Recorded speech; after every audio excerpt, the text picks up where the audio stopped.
Dalam episode sebelumnya, Xiao Yan bertemu dengan ayah Suner yang bernama Gu Yuan. Dalam pertemuan itu, Gu Yuan memberikan isyarat lampu hijau kepada Xiao Yan atas hubungannya dengan putrinya. Selain itu, Gu Yuan juga membahas tentang Gyo Kaisar kuno Toushi dan meminta agar Xiao Yan bersedia untuk menyerahkannya. Dengan penuh hormat, Xiao Yan menyampaikan permohonan maaf karena tak bisa memenuhi permintaan klan Gu. Mendengar hal itu, Gu Yuan mengangguk pelan.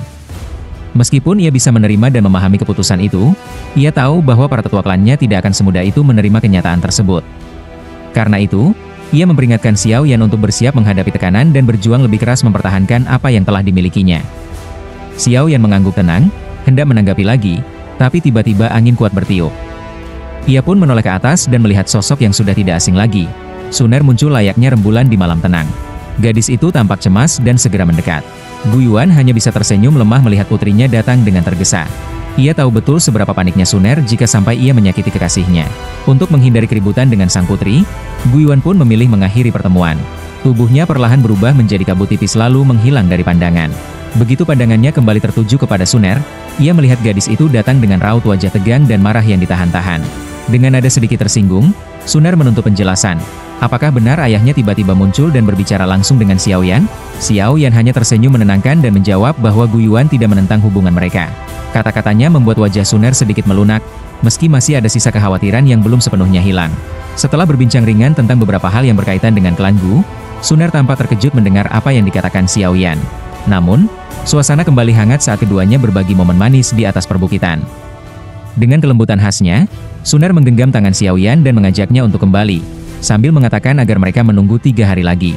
Sebab kini, Xiao Yan telah berhasil mengamankan satu slot untuk masuk ke dalam makam surgawi. Kabar itu membuat rona bahagia merekah di wajah Xiao Yan. Ia membelai lembut punggung tangan Suner, membuat gadis itu tak kuasa menahan dorongan hatinya untuk menyandarkan kepala di bahu kekasihnya yang kokoh.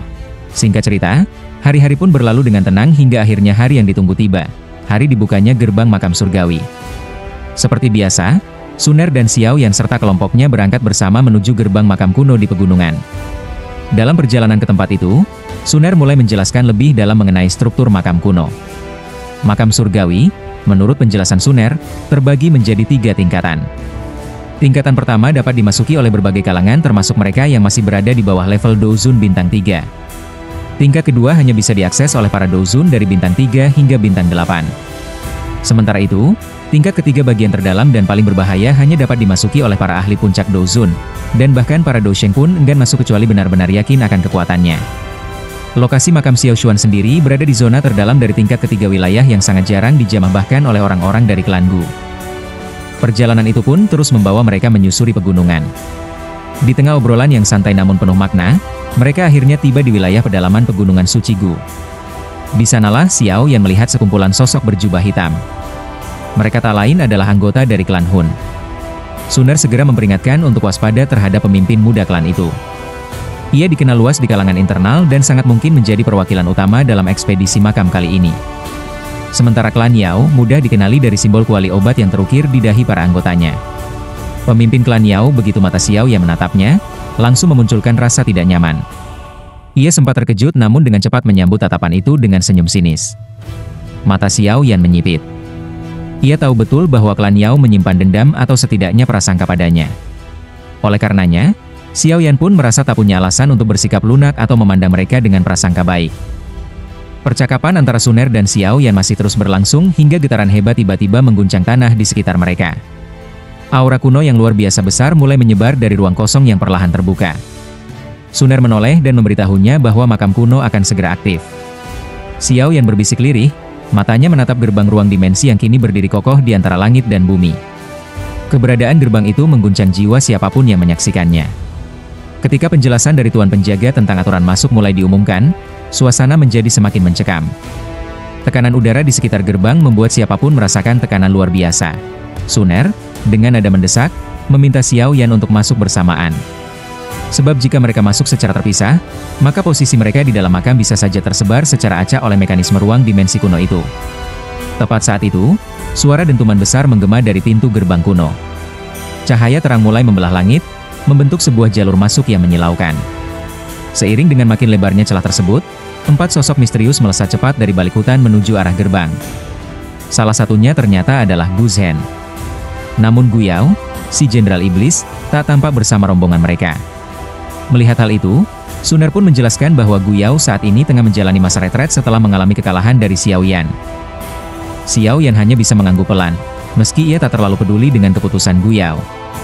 Pemuda itu tetap merasa bahwa karakter dan sikap sang jenderal mungkin akan menjadi hambatan besar dalam mencapai level Dou Sheng.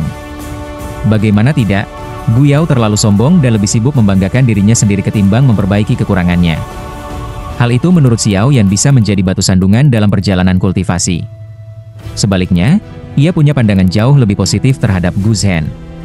Sosok muda itu dinilai punya ketenangan dan kekuatan batin yang paling stabil di antara semua generasi muda dari klan kuno yang pernah ia temui. Xiao Yan merasa bahwa Gu Zhen berpotensi mencapai pencapaian yang jauh lebih besar dibanding Guyao. Sebelum mereka melangkah lebih jauh, Xiao Yan menyempatkan diri untuk memberikan beberapa instruksi pada rekan-rekannya. Ia meminta mereka untuk kembali ke pavilion bintang jatuh jika terjadi sesuatu, karena dirinya mungkin akan butuh waktu cukup lama di dalam makam kuno tersebut. Sambil tersenyum tenang, Xiao Yan menukar pandangan singkat penuh arti dengan Suner. Tanpa mengucapkan banyak kata, keduanya langsung berubah menjadi dua cahaya dan melesat menuju pintu kuno raksasa itu. Begitu melewati gerbang ruang, udara di sekitar Xiao Yan langsung bergejolak hebat. Angin energi berputar liar, sebelum akhirnya perlahan menetap, membentuk sebuah area kosong yang dipenuhi oleh energi murni dalam jumlah besar. Tak ingin membuang waktu, Suner segera bertanya dengan serius, "Di tingkat berapa kamu ingin memulai pencarianmu?" Tanpa ragu sedikit pun, Xiao Yan menatap lurus ke depan dan menjawab, "Aku berencana langsung mengunjungi makam Xiao Xuan." Namun ia juga sadar, tempat itu sangat berbahaya, jadi, menurutnya tidak perlu terburu-buru. Lagi pula, makam kuno ini akan tetap terbuka selama 3 tahun penuh. Waktu masih panjang.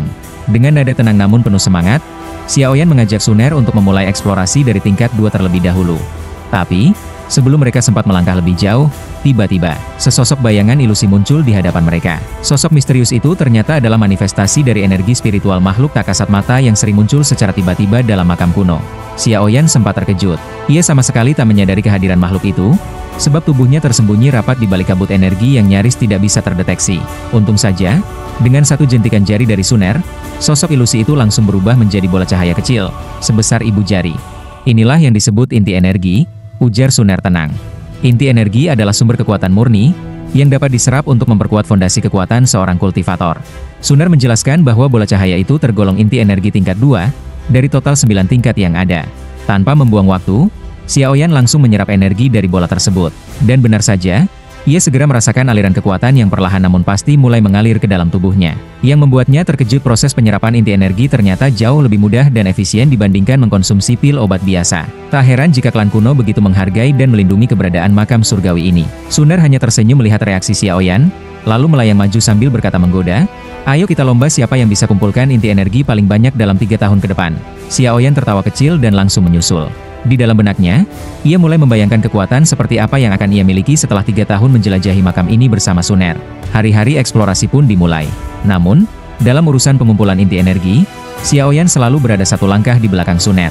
Ia belum pernah menang dari sang kekasih dalam hal ini. Dengan pasrah, Xiao Yan akhirnya mengakui bahwa kekuatannya memang masih berada di bawah Suner. Tanpa banyak perdebatan, ia hanya bisa mengangguk ketika Suner meletakkan semua inti energi hasil kumpulan mereka ke tangannya, menyuruhnya menyerap semuanya sekaligus. Suner tahu Xiao Yan sedang berada di bawah tekanan besar, baik dari aula jiwa, maupun dari klan Gu yang telah menetapkan syarat keras jika ingin hubungan mereka direstui. Selama 2 bulan menjelajahi makam kuno, setiap tubuh energi yang mereka temui berhasil mereka ubah menjadi inti energi. Energi yang diserap Xiao Yan semakin memperkuat fondasi kekuatannya. Ini adalah langkah awal yang menjanjikan untuk petualangan besar yang menantinya di dalam makam surgawi.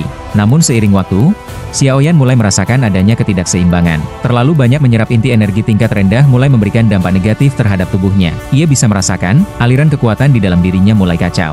Ia pun menyimpulkan sudah saatnya berburu inti energi dengan kualitas lebih tinggi. Menanggapi hal itu, Suner menyampaikan bahwa mereka sudah hampir mencapai pusat dari tingkat pertama makam kuno, tempat yang diyakini sebagai lokasi munculnya inti energi murni yang jauh lebih kuat. 1 bulan pun berlalu. Dalam perjalanan panjang itu, mereka akhirnya tiba di gerbang menuju tingkat 2 makam surgawi. Namun, sebelum Xiao Yan melangkah lebih jauh, Suner tiba-tiba menghentikan langkahnya. Ia berkata pelan namun tegas, "Kau sudah mencapai puncak Douzun bintang 5. Sebaiknya, kau menembus batas ke bintang 6 dulu sebelum masuk ke tingkat 2. Bukan hanya demi stabilisasi kekuatan tapi juga karena bahaya di sana jauh lebih besar." Xiao Yan sempat ragu, tapi akhirnya ia mengangguk, menerima saran itu dengan tenang. Ia meminta Suner berjaga di sekitar area, sementara ia mulai berkonsentrasi menembus batas kekuatannya. Dengan langkah ringan, Xiaoyan melompat ke atas batu besar di depan gerbang tingkat 2. Ia duduk bersila, menenangkan pikirannya, dan mulai menyerap energi untuk mendorong dirinya naik ke tingkat kekuatan berikutnya. Begitu proses kultivasi dimulai, suasana langsung berubah hening nyaris membeku. Energi di sekitarnya bergetar tenang, seperti ikut menyaksikan peralihan kekuatan besar yang tengah berlangsung. 2 jam berlalu. Tiba-tiba angin gelap dan dingin berhembus perlahan dari arah kabut. Suner membuka matanya, ekspresinya langsung berubah tajam. Ia merasakan sesuatu kehadiran pihak ketiga. Dan benar saja, beberapa bayangan bergerak diam-diam dari balik kabut makam. Langkah mereka nyaris tak bersuara. Mereka bukan sekadar pengganggu biasa, mereka adalah anak buah dari klan Hun. Dipimpin langsung oleh Hun Li, salah satu elit generasi muda dari klan tersebut.